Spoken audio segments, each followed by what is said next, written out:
realm of my art because I believe in the power and the potential that a tiny seed has over much time to grow into a mighty tree. So that's where my artistic name comes from. I know when I did this mural, I was a very shy little hermit of a being, and it was very scary to come in public every day and paint and talk to people about what I was doing, why I was doing it. So that's why it's taken me like 3 years to reach the point of being able to communicate that. But yeah, when I first envisioned the mural, we were actually at open mic. We used to have open mic here on the stage when we first moved here 4 or 5 years ago. And it was evening and I was standing just up there and the moonlight fell through the trees and landed on the wall, that it literally cast this like circle on the wall, and I kind of saw the sun and moon there. There was also a table. There used to be a table here that had the sun and the moon on it. Yes. Yes. So I was standing there by that table and I saw the light cast on the wall and I just literally saw this image here. It was painted, yeah. And that's why I decided that I needed to do this mural. So then I went home and I sketched it out. The sketch is actually like a little 3D to show because the wall itself does that. Okay. Wow. And then I needed to convince Lawrence that it was a good idea.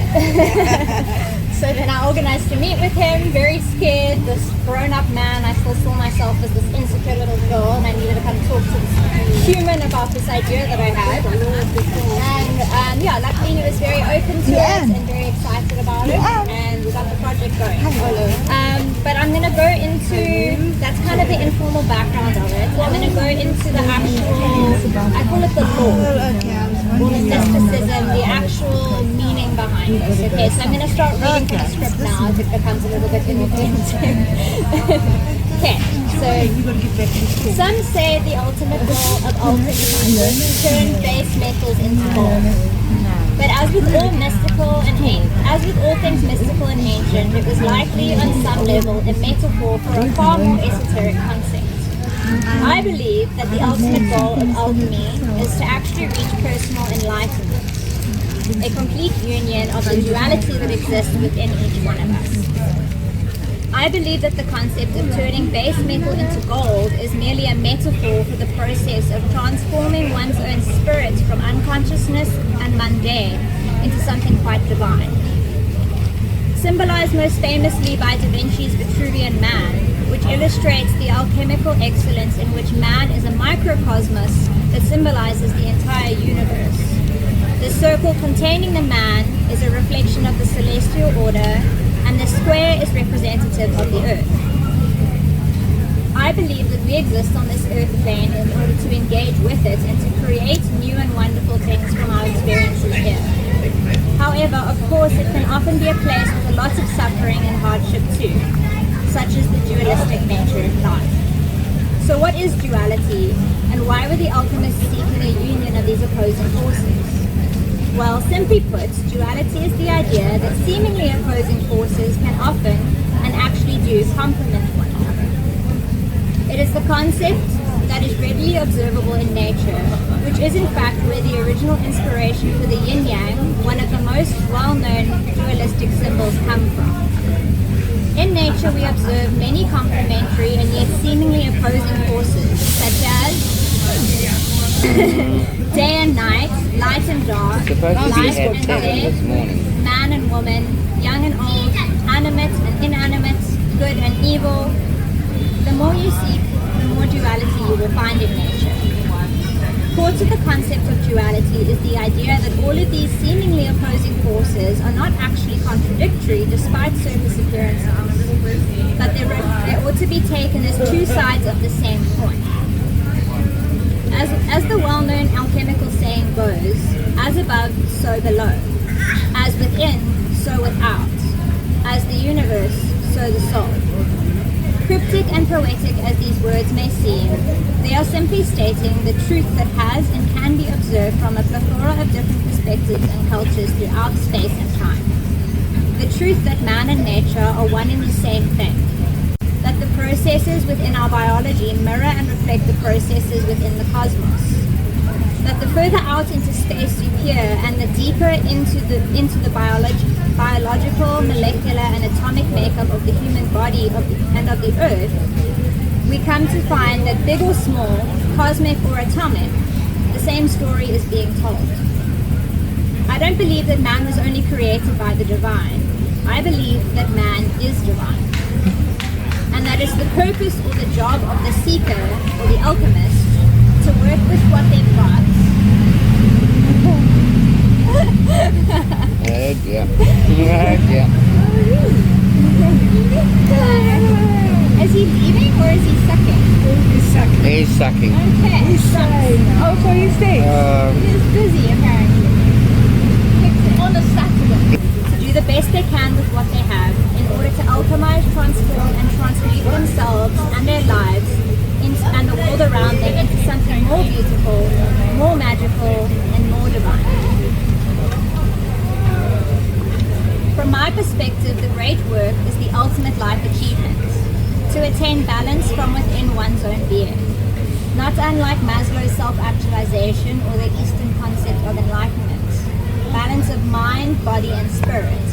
In order to attain this balance, one needs to endeavor to see and get to know all of oneself as a holistic being, light and dark, good and bad, seen and unseen, conscious and unconscious. Once one has come to know and embrace every aspect of their individual self, they can then begin to live a life where they embody the true essence of their unique soul in human physical form. In a world that has been shaped by disunity, one that favors certain aspects of the human experience while denying, shunning, and shaming others, we humans have become very imbalanced beings. Carl Jung first coined the term shadow as a means of referring to the hidden and unconscious parts of the human psyche. Because certain aspects of the psychological self are sometimes rejected by our cultures, societies, and communities, we may unconsciously begin to lock certain parts of ourselves away. These more quirky, abstract, and less socially acceptable parts of ourselves form what is commonly referred to as the shadow self. The parts of us that are more counterculture and alternative, and that only feel safe to come out in certain times, or as we often see in Bathurst, when the moonlight is right.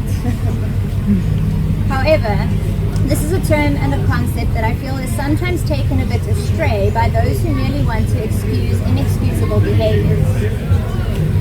While I certainly believe that integration is the only way to become a holistic and unified self, I don't believe it is necessary to embrace and embody every aspect of our shadows in order to be an actualized being. Some parts of us that merely don't fit cultural rhetoric, such as alternative lifestyles, sexualities, or personal beliefs, should be explored and embraced as a form of integrated shadow work. However, other parts of us, the deep wounds that we may have been dealt by life and circumstance, are sometimes better to accept, heal, and let go of rather than to embrace and keep on perpetuating. I once debated with a man who was trying to convince me that child abuse, human trafficking, genocide, and wars were all necessary evils because they formed the darker part of this dualistic story that we call life. However, after many years of reflection, meditation, contemplation, and maturation, I have come to believe that this man was just trying to justify his choice to embody and perpetuate his own inner demons. When I say we need to embrace our shadows, I do not mean we need to become identified with the worst parts of our stories. What I mean is that we don't need to deny the less favorable parts of our journeys, but we don't need to let them define us either. However, we can work to embrace and integrate the less socially acceptable parts of ourselves. We don't need to hide our gifts and talents just because it felt unsafe to express them in the past. We don't need to fear our inner power and potential just because the world is designed to make us feel worthless, inferior, and small. The darkness I see as rational and necessary is the fact that all life ultimately does come to an end. The fact that we all die in the end. The heartbreak we experience when we lose a loved one, when a special relationship runs its course, or when we need to move or change but we don't feel quite ready yet. The fact that certain parts of nature need to die so that others may live.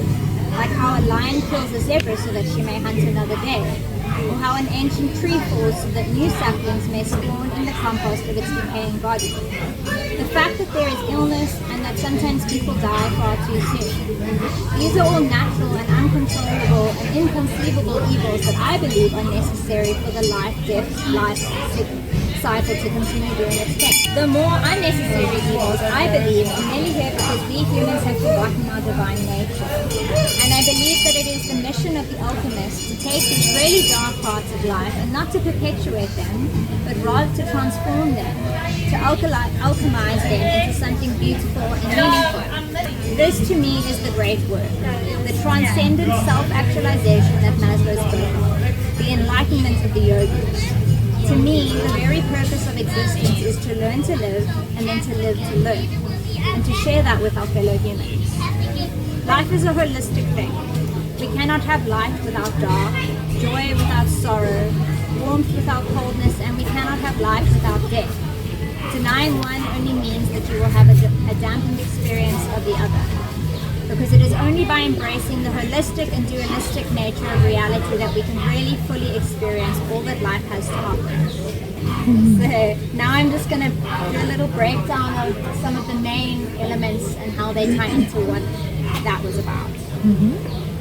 As a whole, the great work is a symbol of this idea, the balance between two seemingly opposing forces, and the third whole new force that is birthed as a result, the middle path, neither right nor wrong, good or bad, light or dark, but holistic and deeply integrated. In life, we can choose to see only the good things in which we are looking at the world through rose-colored glasses, or we can choose to see only the bad things, in which case life would be a very grim and dark experience. However, I believe that the wisest way to live one's life is to see both the good and the bad side of things, and then to choose to see them as two sides of one whole. This artwork tells many different tales and has several different elements within it. Here is a breakdown in some of the main elephants within this work. Elephants. Oh, elephant in the closet. I don't think there are any elephants in this. You dreamt about elephants this morning. Okay, so the sun and the moon is a symbol of balance and duality. For as long as symbols have existed, the sun and the moon have represented these two concepts, light and dark. And it is for this reason that I have chosen to use them as the central focus in my representation of the great work. The sun symbolizes enlightenment, casting light onto things and bringing clarity. The moon symbolizes the unseen and mystical forces beyond normal human perception. In addition, scientifically speaking, the moon actually gets its light by reflecting the light of the sun. So the moon can be taken as the other side of the coin to the sun's light. This concept is further symbolized in the mural by half of the painting being in daylight, while the other half is under the darkness of night, neither of which is better or worse than the other. The seeker. So he's actually hidden here, but the seeker is the guy in the boat there. Yeah. Okay. The seeker or the alchemist, the symbol of the human spirit. Within each one of us there is an adventurer, that divine spark. Some of us are very connected to this part of ourselves, others are yet to discover this part of themselves, while others may have perhaps lost connection to this part of themselves, even having given up or lost hope as to how they could possibly keep going on a path that seems so perilous and treacherous at times. The seeker is the part of us that longs to know more, to see more, to experience more, and to be more. The water, a symbol of emotions and unseen forces. At its source, the water stems from a chalice. It flows out abundantly and eventually flows out into the ocean. Water is the source and sustenance of all life. Where there is water, life bursts forth. Yet when there is no water, all life seems to fade and would eventually die. Water traditionally symbolizes emotions, and hence the rough seas into which the seeker is journeying symbolize the paths in life's path that may feel like stormy seas. Perhaps some would rather turn back at this point, and others would never have left the shores. But our seeker is on the quest for enlightenment, so they know the only path for them entails sailing through the stormy sea. The chalice. Hidden behind the truth, or the Holy Grail. Some believe that the Holy Grail was an actual cup, the cup from which Jesus drank at the Last Supper. But there are others who believe that this was a metaphorical symbol, Grail being the chalice which held access to the infinite wisdom and insight of the universe. Others believe it to be the symbol referring to a woman's womb, the place from which all life is born. The tree, a symbol of life. Trees are a symbol of life in many cultures. Within themselves, trees tell a tale of struggle, endurance, and overcoming, which if you go down to the corner art gallery and you look at my exhibition, my whole exhibition is about that. It's about the struggle of a seed taking roots in desolate lands and fighting really hard to grow and create abundance. So that's where you are. Trees are a tale of struggle, endurance, and overcoming by having to survive many perils and hurdles on their path from tiny seeds to mighty trees. Many perils! Many. Stormy waters, all right. The symbol of life goes further in this tree. Because of the mother and child.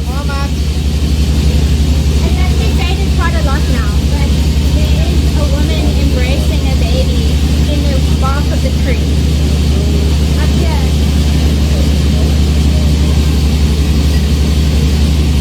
Oh, very big. See a mother feeding a baby. Okay, I can see the Yeah. echo, yeah. There's quite a few things like that in Japan that are unseen upon first glance. So yeah, that's another symbol of life. Okay. The lighthouse is up there, very intelligently placed on the pipe. A symbol of guidance. Lighthouses provide light for those out at sea. They warn ships on the approach that there is land nearby and prevent sailors from meeting an untimely end on the cliffs and shores of the approaching landmass. Symbolically, lighthouses are often seen as a guiding star and can be used as a metaphor for showing the way home. As it is a fixed point, the lighthouse can also symbolize stability and endurance. It is unchanging no matter how much time passes or what may come of the world or the weather.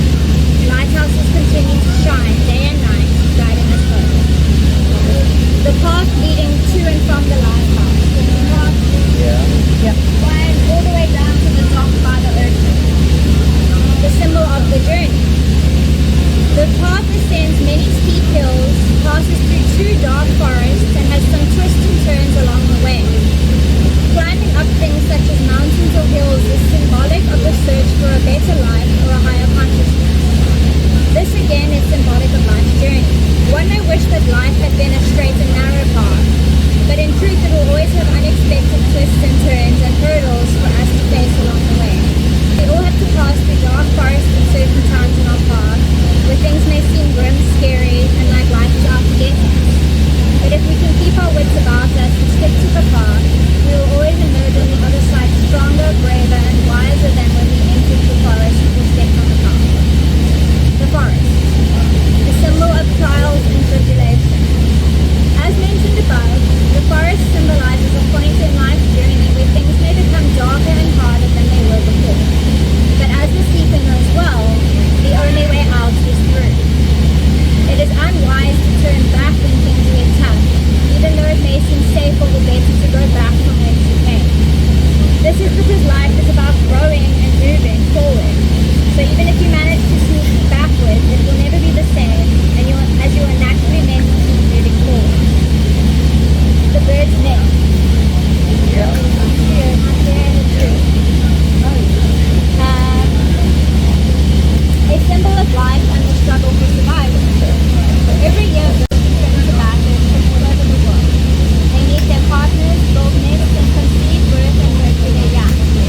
Then they begin to teach them how to fly, in preparation for their own journeys out into the world, and for their own lives to begin.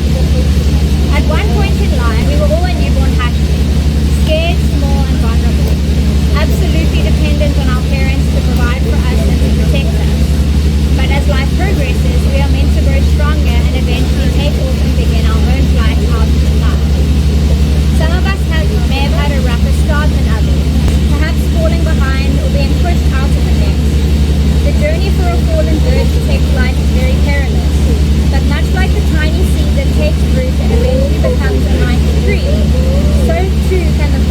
knowledge grow strong and take flight on a journey of their own. The aeroplane. It says green, a symbol of human ambition. Anyone who lives in Bathurst knows the familiar sound and sight of the 43 school plane flying overhead. Symbolically, planes embody the innately human desire for progress. While flight may come naturally to birds, for humans it is something we have had to engineer and develop the capacity for. The plane in this mural represents the human desire and capacity to progress and overcome any limitations through sheer determination, self-belief, and hard work. The mermaid. The symbol of mysticism, the unknown, fear, and mystery. There are many famous old sailors' tales about half-human, half-fish beings who live in the seas, sang beautiful songs, and seduced many unwitting sailors to their demise. It is for this reason that mer people have long been shrouded in a veil of fear and mystique. However, much like their sky-bound counterparts, mer people are the aliens of the sea. Anything that is alien or unknown to the human psyche generally piques a sense of fear within us. But in this symbol, I am asking you to ponder whether these fears are always valid.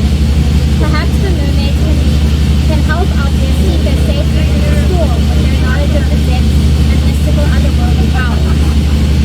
The alien and UFO. Another symbol of the unknown. I think it's pretty safe to say that a lot of people who live in Bathurst believe in or at least speculate about the existence of other life forms.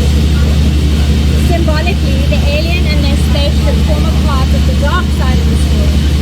But as I hope you are beginning to see, dark doesn't necessarily mean bad. Sure, the unknown can be very scary. That is why so many people are afraid of the dark. But it doesn't have to be scary. The seeker knows that to replace fear with intrigue is one of the quickest ways to learn and grow wisdom in this life. While most mainstream media portrays aliens as fearsome and evil creatures, in all of my work depicting aliens, I ask the viewers to ponder a world in which these other life forms were friendly and benevolent. My hope is that we may someday live in integrated peace with beings of many origins. Now I can stop screaming. The rocket and the astronaut. So the rocket's up there and the astronaut's floating there. A symbol of humanity's quest for knowledge. Much like the aeroplane, this imagery speaks of humanity's hunger for progress and adventure and discovery. For decades, humans have looked at the stars in wonder and awe. In this part of the story, this human has perhaps gone a bit too far, as their tether to the ship has broken and they are now floating in space without direction or capacity to get home. If you look at him closely, the cable that tethers him to the ship's actually snapped. This part of the story touches on the deepest human fears, losing ourselves and even our life by accidentally losing our connection to where we come from. This astronaut could potentially die out here in deep space, but they could also be on the verge of a whole new life as they float unawares towards a great and ancient black hole. In all true forms of symbolism, death is not only an end, but more importantly, a new beginning. This part of the mural asks the viewer to question what part of themselves they have lost, and how something new was birthed in their life as a result of this loss. Alternatively, it could be asking you which parts of you perhaps need to be let go of in order to create room for new parts of your life to be birthed on your path. In conclusion, Ashtree's The Great Work tells one story in many ways. It is the human story. We are all born vulnerable and dependent, just like the baby birds. We all have to find our own path, face our own dark forests, and seek our own lights. Perhaps some of us choose to remain in the bright city, seeking refuge and comfort in community and convenience, finding inspiration in the ambitious and progressive energy of the human collective, while others perhaps choose to live in the house on the hill, looking out to new worlds, yet still within proximity of the old familiar ways. Others may choose to brave the rough seas, learn to fly, or get lost in deep space. No matter which path or paths we choose to take in this life, my hope with this mural and with the message that it conveys is to encourage us humans to see the whole story, the bigger picture, and to see ourselves and our lives as elemental parts which together comprise the greater whole. I hope to inspire each person who sees it to respect each human on their unique journey through this life, to choose our own path and to be true to it, to live in harmony with all the many different humans and life forms with which we share this miracle of a planet that we are so blessed to call home. This to me is humanity's great work, to seek and find unity in valuing and revering our infinitely diverse individuality, and to enjoy the adventure. Perhaps some of these words have made you feel uncomfortable, but I hope rather than fear them, you try to embrace the feeling as a stirring in your heart and in your soul. A reminder that life is not this or that, but rather a beautifully contradictory and complementary dualistic fact. And that we humans can hold space for all of us, because that, I believe, is the true purpose of life. In closing, I would like to share a poem of mine. It is called I Know Who I Am, and it was named at last month's Poetry Club. I know who I am. Some say it was the Big Bang. Others say that we are the product of divine hands. Others still say we'll never understand. And personally, I feel okay with that. Would it change the world if we knew where we came from? Would it change the story? Would we sing a different song? For me, it doesn't matter because I know who I am, and I know enough to know that I'm happy where I stand. Many love to say, my way's the only way, but many say the same thing, only in their own way. Is life really about this pointless debate, fearing one another, foundations built on hate? Or could there be another way? Could the sun ever rise on an untainted day? There are so many things that I can and plan to say, but now is not the time to know. So I give you this today. Would it change the world if we knew where we came from? Would it change the story? Would we sing a different song?